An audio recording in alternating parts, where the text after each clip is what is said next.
Venkatagiri assembly నియోజకవర్గ YSRCP MLA అభ్యర్థిగా గౌరవ శ్రీ నెదురుమల్లి రామ్కుమార్ రెడ్డి సోమవారం వాకాడులోని తమ నివాసంలో మీడియా సమావేశం నిర్వహించారు. ఈ సందర్భంగా ఆయన మాట్లాడుతూ అతిపెద్ద ప్రజాస్వామ్యమైన భారతదేశంలో 5 సంవత్సరాలు ఒకసారి ఎన్నికలు సమర్థవంతంగా నిర్వహిస్తున్న ఎన్నికల కమిషన్ కు అధికారులకు కృతజ్ఞతలు తెలియజేశారు. ఇక ప్రపంచమే ఆశ్చర్యపడే విధంగా కొన్ని కోట్ల మంది తమ యొక్క ఓటు హక్కును వినియోగించుకోవడం ఒక రికార్డ్ అని చెప్పారు.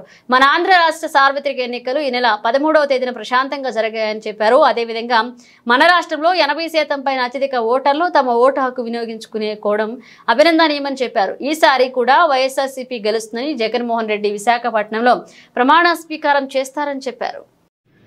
అతిపెద్ద ప్రజాస్వామ్యమైన భారతదేశంలో 5 సంవత్సరాలకు ఒకసారి ఎన్నికలు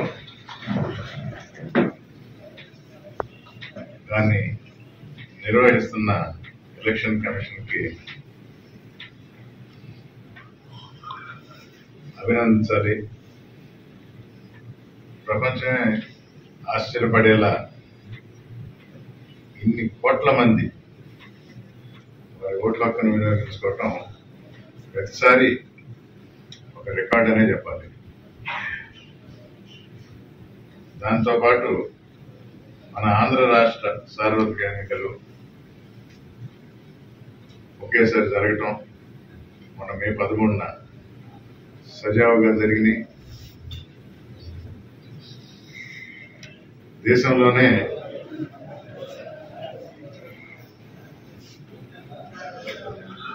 ఓటర్లు అత్యధిక శాతంలో మన రాష్ట్రంలో ఓటు హక్కు వినియోగించుకోవటం అభినందనీయం.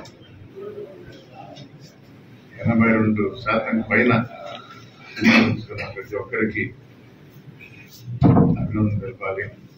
అలాగే ప్రజలు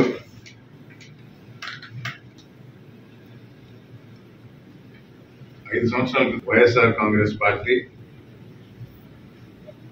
విజయదుందుభి మోగించబోతుంది.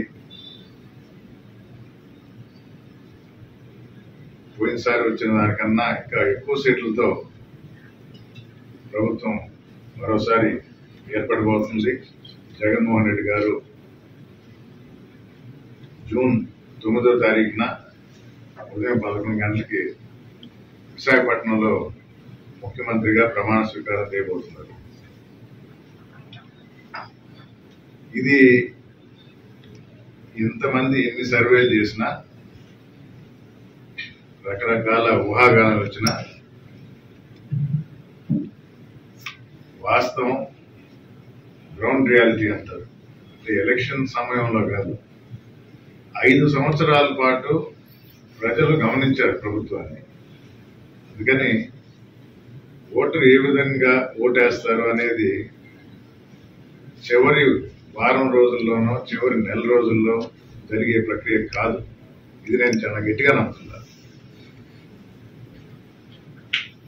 19లో కూడా 1 నెల ముందర పెన్షన్ పెంచటం, 3 నెలల ముందర పసుపు కుంకుమ అనే ప్రోగ్రాం పెట్టడం, ఇవి ఆంధ్ర రాష్ట్ర ప్రజల్ని మభ్యపెట్టలేవు, మాయ మాటలు చెప్తే నమ్మేవారు కాదని నిరూపణ జరిగింది. ఆ రోజు కూడా మహిళలు వృద్ధులు భారీ సంఖ్యలో వచ్చి ఓటేశారు. రకరకాల ఊహాగానాలు. ఈసారి కూడా తమ ఓటు హక్కును వినియోగించుకోవాలని ప్రభుత్వాన్ని మరోసారి గద్దెనెక్కించబోతున్నారు. జగన్మోహన్ రెడ్డి గారు కరోనా అధ్యక్షుడిగా